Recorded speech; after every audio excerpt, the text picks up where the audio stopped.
The 20th of March, Rabbi Moore, Parsha Hashavua with Rashi, Vayikra.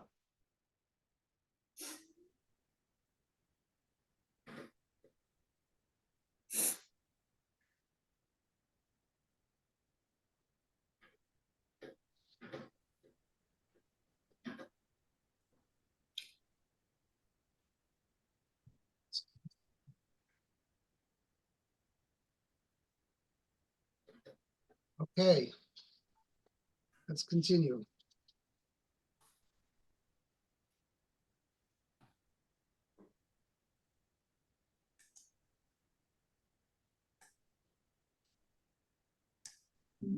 By the way, tomorrow is a fast day, so I'm going to be finishing a bit early, about say 1:12.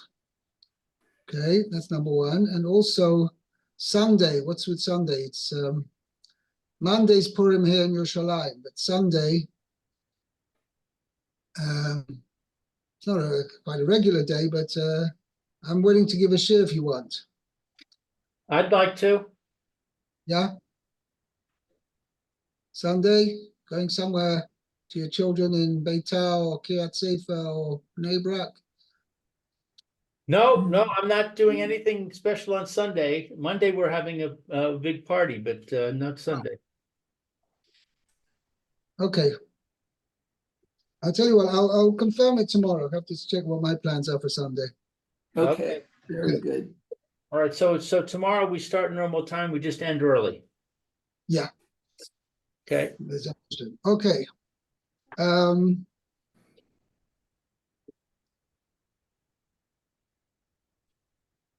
We're talking about the Somach Yodoi.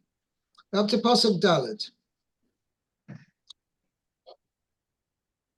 Who read Pasuk Gimel?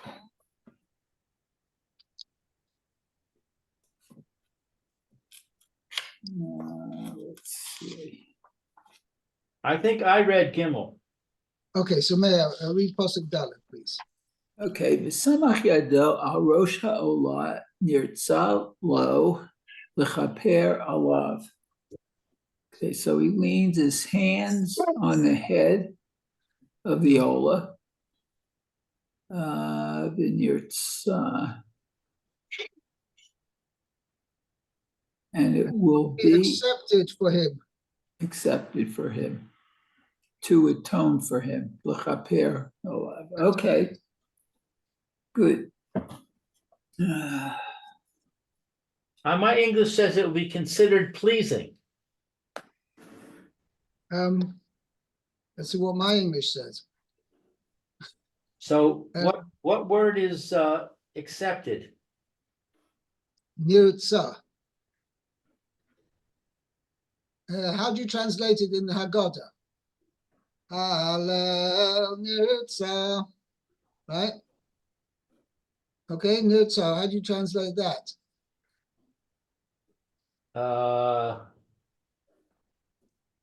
Don't know. So I always translate it as acceptance or whatever. It means that our service, the whole service of the Leila Seder should be accepted. That's why we say Chasal Sidur Pesach Kil Chosai. That's really what it's based on. That's what the term Nirtza is based on. That little. It's not really just a song; it's a piyut. It's a declaration. So the word pleasing just isn't there. Yeah, ritsui, something ritsui means pleasing. It does. Oh. It should be a rotza. It should be willingly accepted by Hashem for him. Let me just see how I translated it. Hold on 1 second.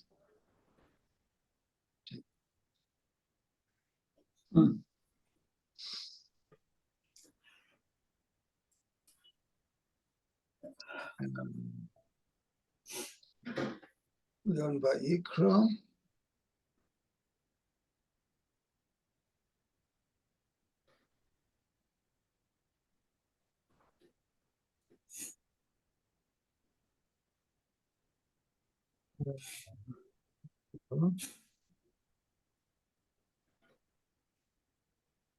Pasuk 4.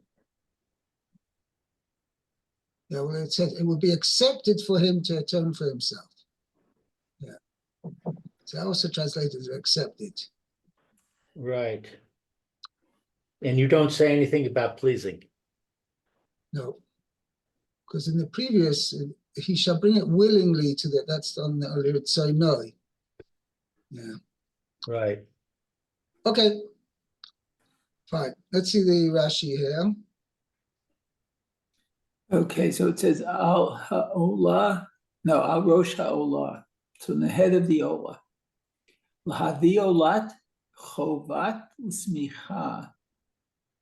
Because it says, it doesn't say, I should say, V'samach yado al rosh olah soy, upon the head of his olah. Oh, Or al roshoi, on its head. Because we're talking about that. mhm. Okay? So why did again repeat the word ha'olah? That if whatever kind of olah it may be, he has to he has to rest his hand upon it. So that's what he says. Lahavi olas chayva l'smicha. Okay. That even if it's not a free will offering, a voluntary offering, but it's an obligatory offering, that it also requires, if it's a burnt offering, it requires smicha. Uh-huh. Okay. Okay? Ulahavi oilas hatzoy. Okay. And So also, to bring the olah from his not flock. to bring, and to include as well, Oh, include. yeah, lahavi, as we said there, lahavi oilas, to include. That Right. also oilas hatzoy, burnt offering from sheep also requires smicha. Uh-huh. Okay. Sheep. Okay, and then it says ha'olah, and that's the olah offering. Prat, the olat ha'of. So that's what, to exclude that of fowl. Right, and oilah from birds.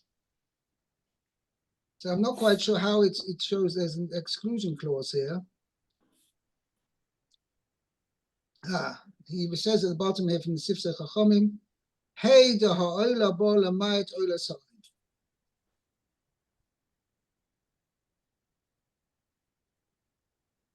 Okay, so therefore it comes to, the fact Well, it just says oilah comes to make it more a general term, which would include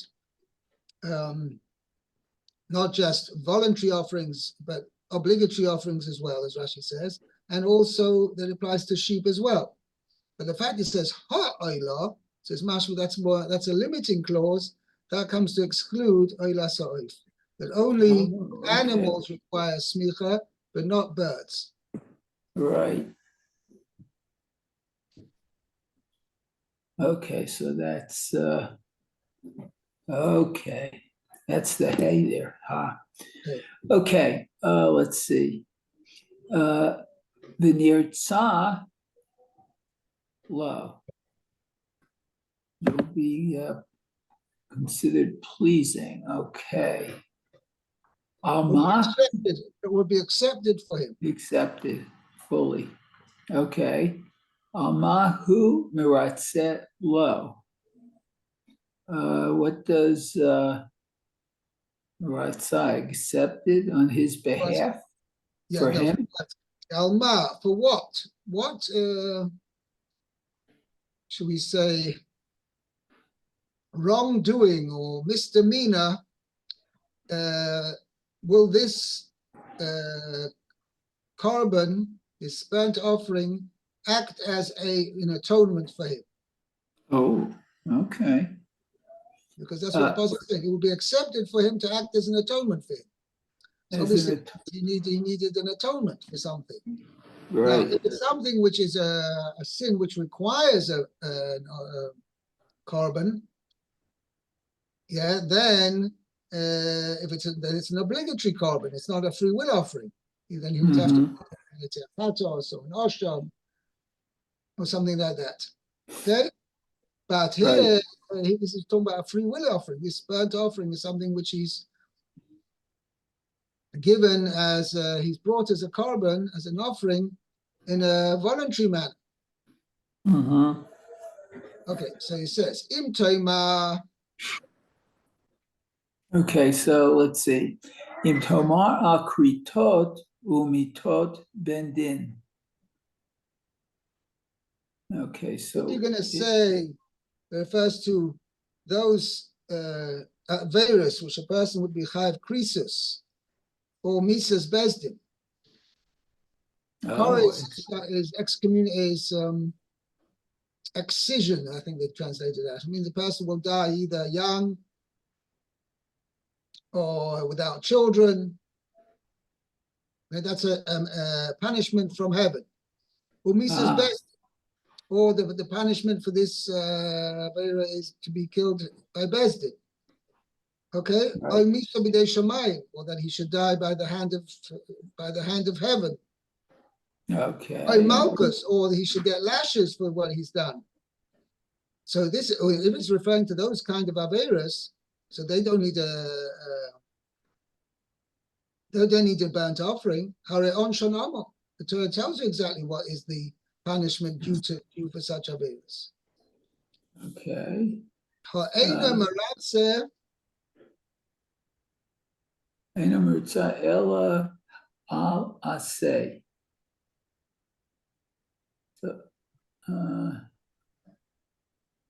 So then it's only accepted for aseh. In somebody did not fulfill a positive commandment which he should have done. The Allah. For instance, let's say a person has an obligation to put on tefillin every day. So one day he forgot or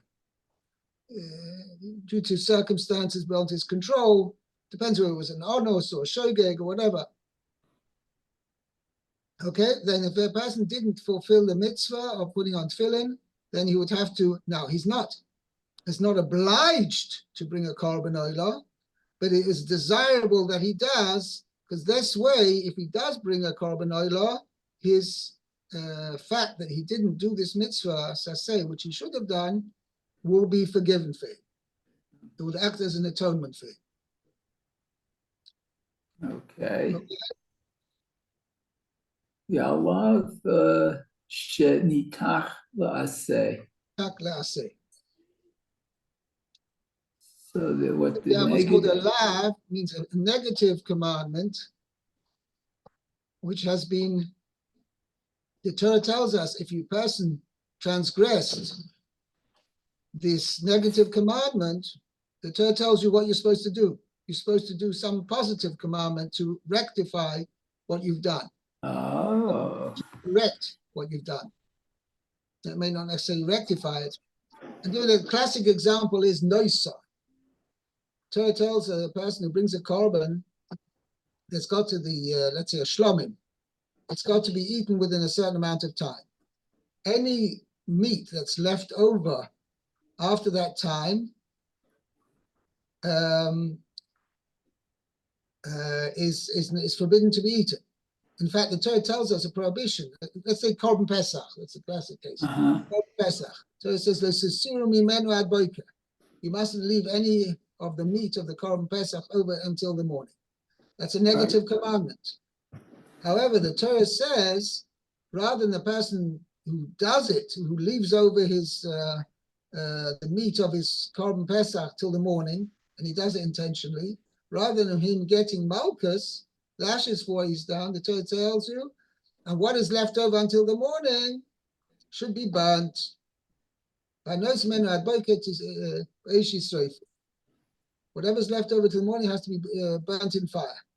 So the Torah tells us, if a person shouldn't have brought himself to such a situation, means he should not leave it over.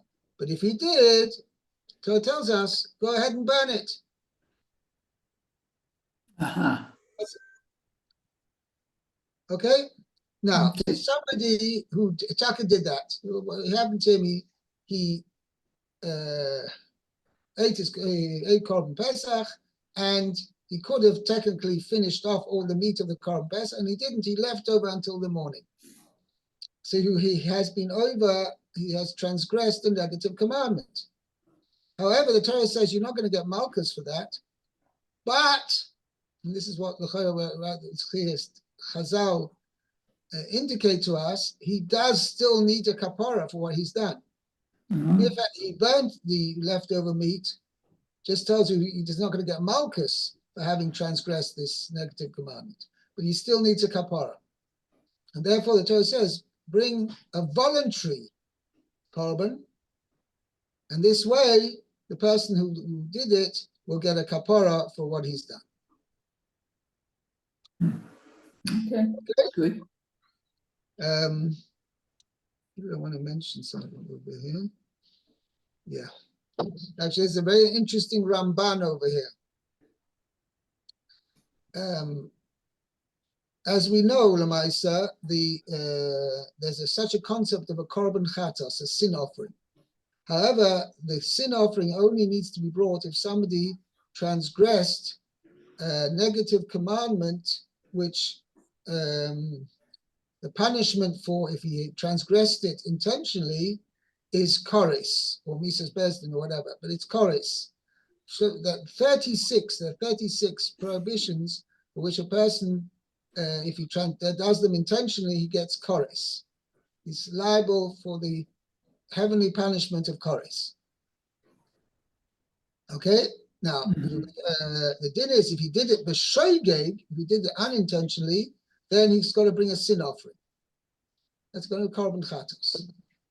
Okay? What about similar mitzvahs where a person is over an Issa Rabbanon? So the Rabbanon said, you mustn't do something. Or even I'll take a simpler thing. Let's say, give an example. There are many, in fact, there are 365 negative commandments mentioned in the Torah.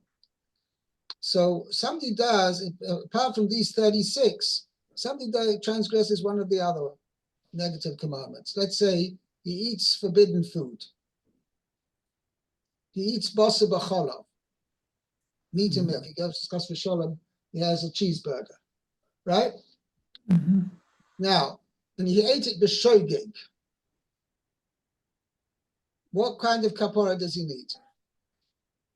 Does he need a kapara or not? So says the Ramban, if the Torah did not prescribe in such a situation that he's got to bring a korban, that means since he did it b'shogeg, he doesn't need any kapara whatsoever. And when Rashi says over here, alasei, alav shenitak lasei, he's talking about where he did it b'mezit. He intentionally did not put on tefillin one day. He couldn't be bothered. I said, I'm not putting on tefillin today. Then, in order to atone for what he's done, he's got to bring a voluntary offering, a korban olah. It's voluntary because the Torah doesn't insist. Otherwise, it's given a, shall we say, as a person has a leeway to say, you'll have to, you're going to get a punishment for it. If you haven't done proper tshuva for it, you're going to get punishment for it in the world to come. But if a person wants to avoid that, and that's very kedai to do so, then you can bring a voluntary burnt offering if he didn't put on tefillin. But that's talking about where he did it b'mezit, both not putting on tefillin, or the other case of lav nitek la'asei, let's say leftover meat of the korban pesach, etc. But anything is a issa drabanon or even a lesser prohibition. I give an example of he ate basa b'cholov, where the Torah does not require for shogeg, he did it for shogeg, it does not require a person to bring a korban chatos. Says the Ramban, does not require any kapara whatsoever. He did the avera b'shogeg. He did it unintentionally. And l'chayra, why should the Torah hold a person culpable for doing something which he didn't intend to do? In fact, comes out from the Ramban, the fact that the 36 chayve krisus, 36 prohibitions for which, for intentionally done, these persons have kares, and when they're done unintentionally, he's got to bring a sin offering. That punishment of bringing a sin offering, whatever, that kapara, which he has to do, is only unique to those 36 prohibitions because they are serious prohibitions, severe prohibitions. And therefore, the Torah said, even if he does it unintentionally, he's got to bring a korban, he's got to bring a sin offering. But be'etzem, somebody who does something unintentionally, even though he does a ma'isa, he does not require kapara. Okay, we mentioned this, we discussed it once upon a time. What's worse is because it's clear from a number of cases, even though obviously the action plays a major role, but the person's mindset when he does the action, that's the main thing. If he did it b'sheidik, he did it unintentionally, then be'etzem he hasn't done anything wrong and he doesn't require a kapara. Okay, obviously he may have done something wrong by the fact he could have avoided it and didn't. That's a separate issue. But the actual fact of having done an aveira, if he did it unintentionally, he has done no aveira. Okay, let's go on to Pasuk Hey. Lou. V'shachat es ben habakar livnei Hashem v'hik rivu b'nei Aharon v'kohanim es hadam v'zarku es hadam al hamizbeach saviv. Okay, so let's see. 1 second, you haven't finished the Pasuk. Asher Pesach. Saviv isn't the end? No. Oh, I see. Asher Pesach Pesach.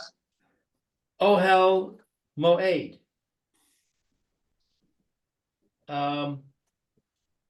Okay. So back to the beginning. He will slaughter a young bull before Hashem, and the children of Aaron who are the Kohanim, will bring the blood, and they will throw it. Well, actually, not just bring it, they'll bring it near. The hikrivu is to bring near. Yeah, Loshen Korev, Hakriv. They will bring the blood near, and they will throw it on the mizbeah, on the altar, all around.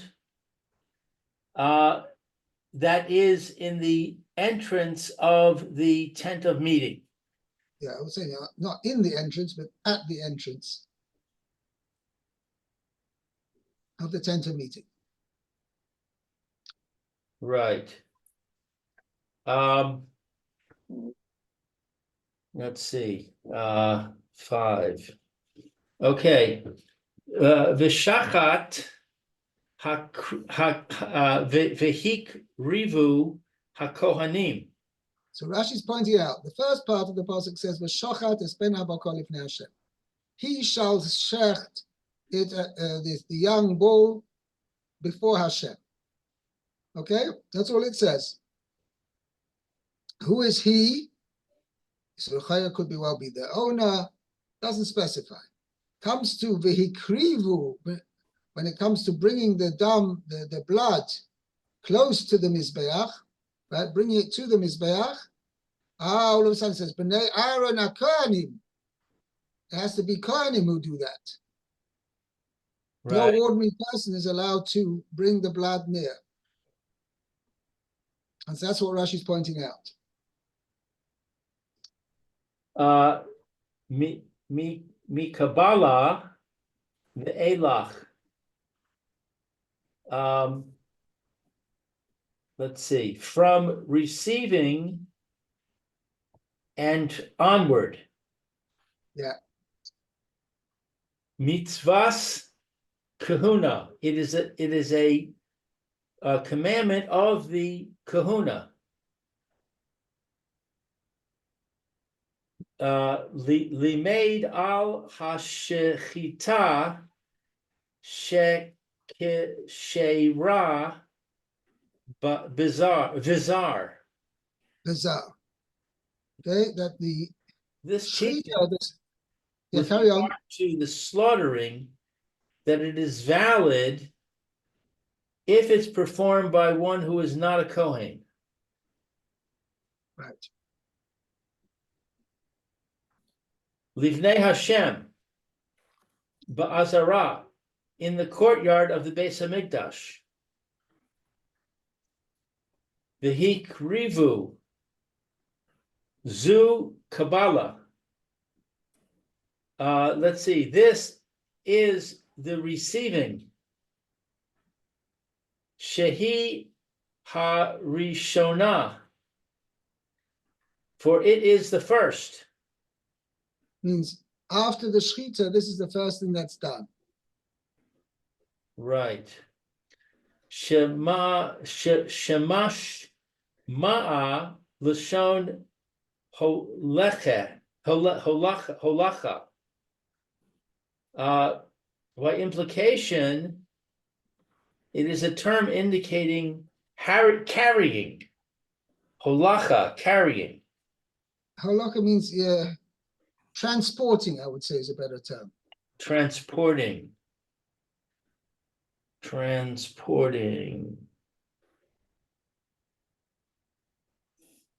Lamadnu shetehen bivnei Aharon. We have learned that both of them, i.e., receiving and carrying or transporting, are done by the sons of Aharon. Bnei Aharon, Yachol Cholalim. One might be able to think that it can be done by Chalalim, which are children born from the unions specifically forbidden to Kohanim. Right. Talmud Lomar HaKohanim. They've got to be bona fide Kohen. That it must be Kohanim, actual Kohanim, not Chalalim. Right. Es Hadam Vizarku Es Hadam. The blood that they shall throw,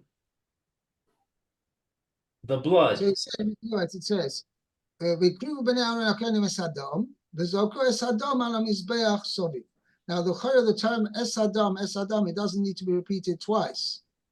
Right. Because you just said, "V'krivu b'nei Aaron hakohanim es hadam, v'zarku esoi al hamizbeach."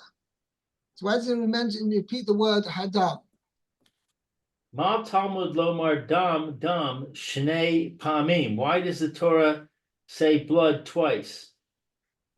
Lahavi es shenis arev b'mino o b'she'eno mino. To include blood that has become mingled with its own kind or with blood that is not its own kind. Right. Yachol af bif sulim. One might be able to think, even with blood that is disqualified. Meaning, if you kosher blood got mixed together with disqualified blood, right? I might think is also you can splash it on the Mizbeach. Right? Even though the disqualified blood normally you're not allowed to, but if it got mixed together with blood that is okay, then I might think you can do it. Or b'chatos hapnimios, or O bechataos hapanimios, right, or with the inner sin offerings. which means those sin offerings where the din is that the blood of those sin offerings are not splashed on the outside altar, but are splashed or placed on the inside altar, on the Mizbeach Hazov. Okay? So then, let's say a chatos chitzonis got mixed up with a chatos pnimis, I might think, okay, so also you're going to splash the blood on the outside altar, even though some of the blood should be splashed on the inside your altar. Nevertheless, the Torah tells you in such a situation where they get mixed up, the blood is splashed on the outside altar. Or O another situation, hachitonios, or with the outer sin offerings. right? She'elu She'elu l'ma'ala v'hi l'mata, even though these are above and these are below. Talmud lomar b'makom acher, air. Therefore, the Torah teaches us in a different place. Damo, it's blood. it's dafka, it's blood, not just any blood. What is offered on the Mizbeach has to dafka be its blood. It's blood, meaning specifically this one kind of blood. Right. It is our Okay, coup. I think, yeah. Do you mind if we stop here? Because the next Rashi is going to take us some time. Oh, I'm just in the middle, Rabbi. Hey, so you get a rain check for tomorrow. Okay. I'll Is that accept that. okay? Very good. Okay, All right. Ishkaya. Rabbi. Okay. Walter, be well. Have a good day, Meir.